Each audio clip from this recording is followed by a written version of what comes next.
Hello friends, तो आज की हमारी स्टोरी एक ऑर्फन बर्ड के बारे में है जो झूठ बोलकर एक ग्रुप का हिस्सा बन जाता है और अब उसकी जिम्मेदारी है कि उसे इन सभी को अफ्रीका ले जाना होगा। तो चलिए देखते हैं उसकी एडवेंचरस जर्नी को। तो मूवी की शुरू में हम एक एग को देखते हैं जो लुढ़कता हुआ पास ही बने एक खंडर में आ गिरता है। जल्दी ही शेल तोड़कर वो एग से बाहर आ जाता है और इधर उधर अपने पेरेंट्स को ढूंढने लगता है, लेकिन उसे वहाँ कोई नजर नहीं आता। तभी उसके पास एक फ्रेंडली बग आती है जो समझ गई थी कि ये बेबी बर्ड एकदम अकेला है और ये देखकर वो खुद ही इसे पालने की सोचती है। प्यार से वो उसका नाम येलो रख देती है और हम देखते हैं कि वो बर्ड भी नए दोस्तों को पाकर बहुत खुश होता है। आगे का सीन कुछ टाइम बाद का है जहाँ येलो अब बड़ा हो चुका है, लेकिन अंदर से वो बहुत डरपोक है और इसीलिए बग उसे सरवाइव करने के तरीके सिखा रही है। वो उसे टफ बनाना चाहती है और कहती है कि तुम्हें बाहर की दुनिया को एक्सप्लोर करना चाहिए, लेकिन येलो डर के मारे ऐसा नहीं कर पाता। यहीं दूसरी तरफ हम माइग्रेटरी बर्ड के एक ग्रुप को देखते हैं जहां डेल्फ नाम की बर्ड ग्रुप के बच्चों को स्टार्स की लोकेशन देखना सिखा रही है ताकि माइग्रेशन के वक्त ही उनके काम आ सके। वो बताती है कि स्टार्स देखकर तुम अपना रास्ता ढूंढ सकते हो और एक माइग्रेटरी बर्ड के लिए सीखना बहुत जरूरी है। तभी एक बर्ड के सिर पर एक सूखी पत्ती आकर गिरती है और डेल्फ समझ जाती है कि जल्द ही सर्दियां शुरू होने वाली हैं। वो ये बात अपने पिता डेरियस को बताने जाती है जो उनके ग्रुप का लीडर भी है और वो तुरंत अफ्रीका के लिए निकलने का प्लान करते हैं ताकि सर्दियां खत्म होने तक वहाँ आराम से रह सके। लेकिन डेरियस को बस एक ही बात का डर था कि कहीं रास्ते में उनका सामना आयरन बर्ड से न हो जाए। असल में वो प्लेन्स को ही आयरन बर्ड समझते थे और उन्हें लगता था कि ये बर्ड्स के साथ साथ इंसानों को भी खा जाते हैं। यही ग्रुप में कार्ल नाम का भी बर्ड है जो खुद को डेरियस का सेकंड हैंड मानता है और उसे लगता है कि डेरियस के बाद यहाँ का लीडर वही बनने वाला है। डेल्फ भी आयरन बर्ड्स के खतरे को अच्छे से समझती है, लेकिन डेरियस कहता है कि चिंता करने की कोई जरूरत नहीं है और ये ट्रिप बहुत ही एक्साइटिंग होने वाली है।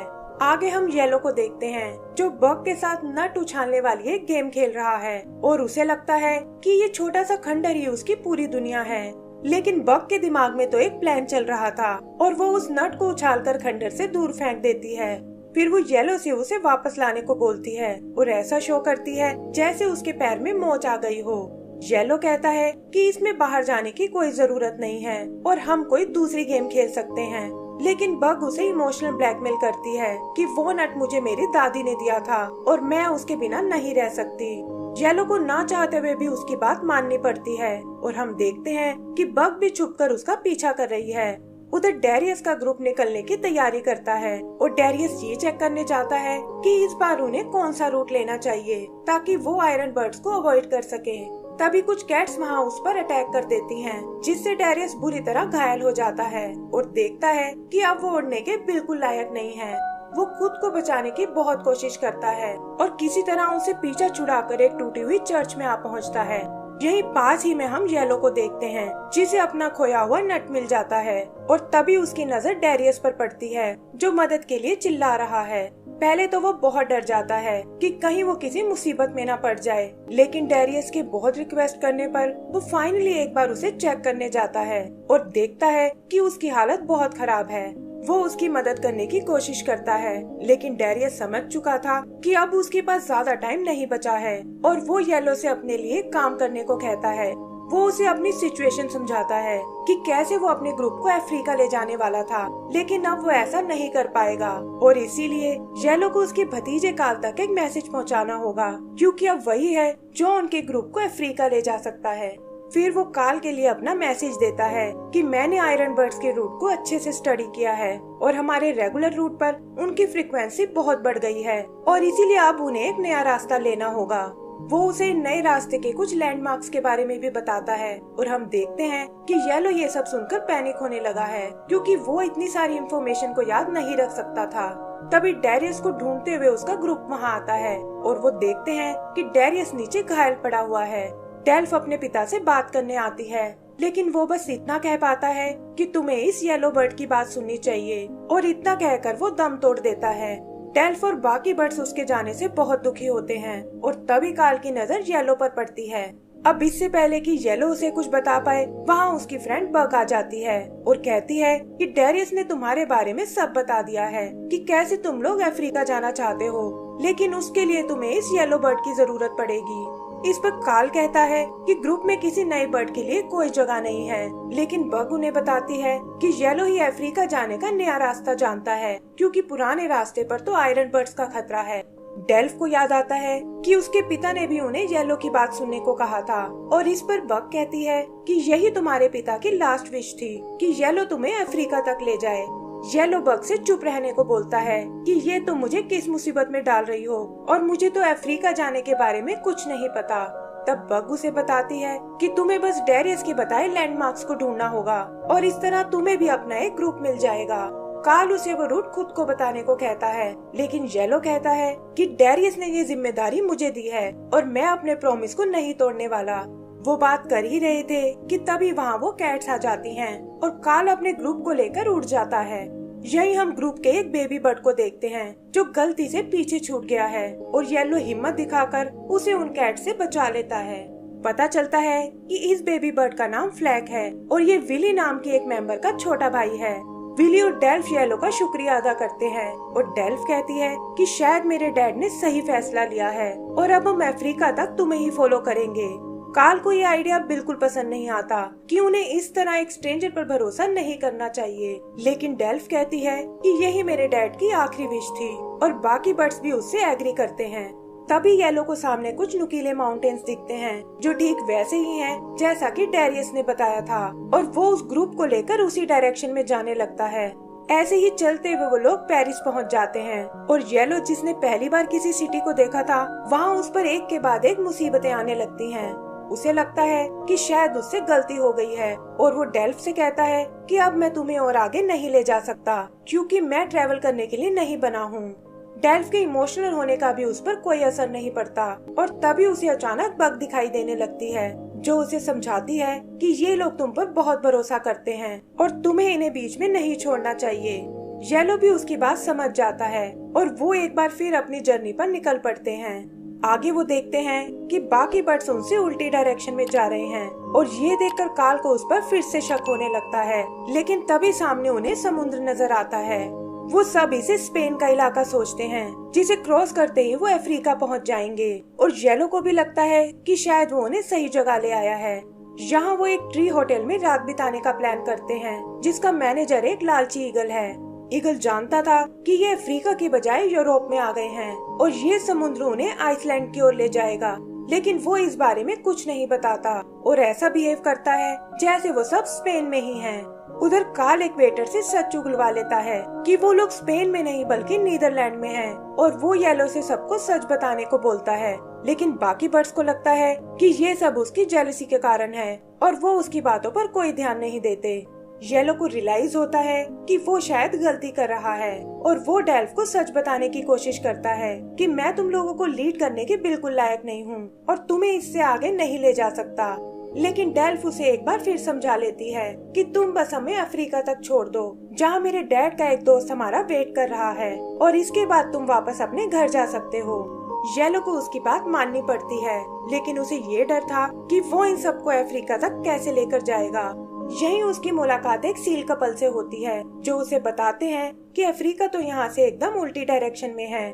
येलो ये सुनकर उदास हो जाता है कि उसने दुनिया घूमने के लिए पूरे बर्ड ग्रुप को खतरे में डाल दिया। यहीं दूसरी तरफ हम काल और उसके दोस्तों को देखते हैं जो आसमान की ऊंचाइयों पर सैर करने आए थे, और वहाँ उनका सामना एक आयरन बर्ड से होता है जो उन्हें ऑलमोस्ट हिट करने वाला था, लेकिन वो लोग किसी तरह उससे बच निकलते हैं। सुबह वो सब अपनी जर्नी पर निकल पड़ते हैं, जहाँ येलो उन्हें समझाता है कि हमें इस डायरेक्शन में नहीं जाना चाहिए, और उन सबको वापस चलने को बोलता है। डेल्फ को लगता है कि वो शायद अभी भी नर्वस है, और वो उसकी बातों पर कोई ध्यान नहीं देती क्योंकि इतने पास आकर वो वापस नहीं जाना चाहते थे। तभी वो सामने एक तूफान को आते हुए देखते हैं, और काल कहता है कि हमें लैंड करने के लिए कोई जगह ढूंढनी होगी, वरना तूफान में हम मारे जाएंगे।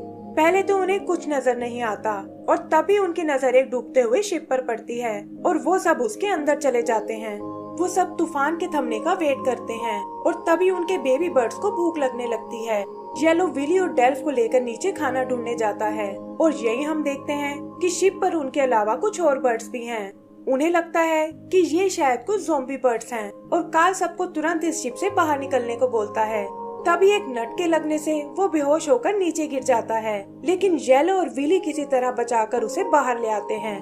फिर वो उन ज़ॉम्बी बर्ड्स को चिल्लाते हुए देखते हैं और पता चलता है कि ये शिप असल में एक ऑयल टैंकर था और ये बेचारे बर्ड्स ऑयल से ढके हुए हैं, जिसके कारण वो उड़ भी नहीं सकते।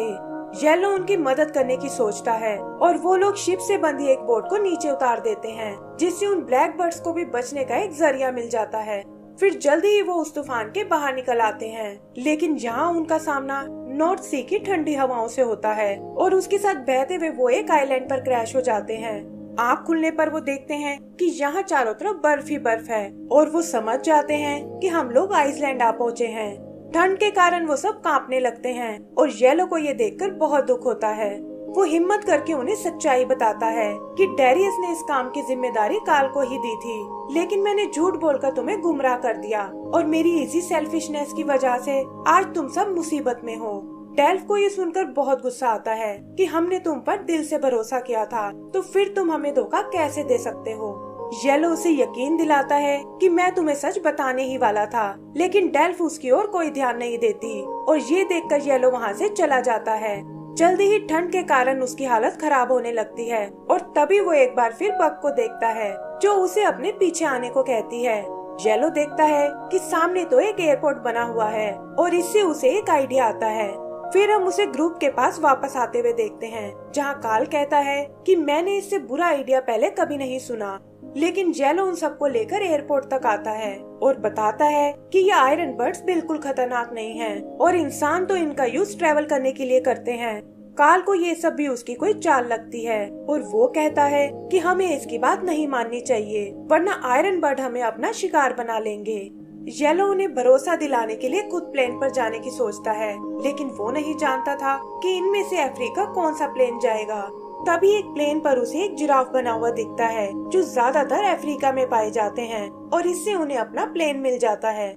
फिर वो हिम्मत करके उस प्लेन पर लैंड करता है और ये देखकर बाकी बर्ड्स भी उसके साथ आ जाते हैं। किसी तरह बचते हुए वो उस प्लेन के अंदर आते हैं, लेकिन पता चलता है कि काल उनके साथ नहीं आना चाहता। येलो उसे बहुत समझाता है, लेकिन काल तो अपनी जिद पर अड़ा हुआ था। तब येलो एक पाइप में फंसाकर उसे अंदर लाने की सोचता है, लेकिन इंजन स्टार्ट होने से खुद बाहर गिर जाता है। काल को भी अपनी गलती रियलाइज हो चुकी थी और गेट बंद होने से पहले वो उसे उठाकर अंदर ले आता है। जल्दी ही प्लेन उड़ने लगता है और एक लंबा सफर तय करके वो फाइनली अफ्रीका तक पहुंच जाते हैं। सभी बर्ड्स ये देखकर बहुत खुश होते हैं कि यहाँ वो अपनी सर्दियाँ आराम से गुजार पाएंगे और एक बड़े से ट्री पर अपना ठिकाना बना लेते हैं।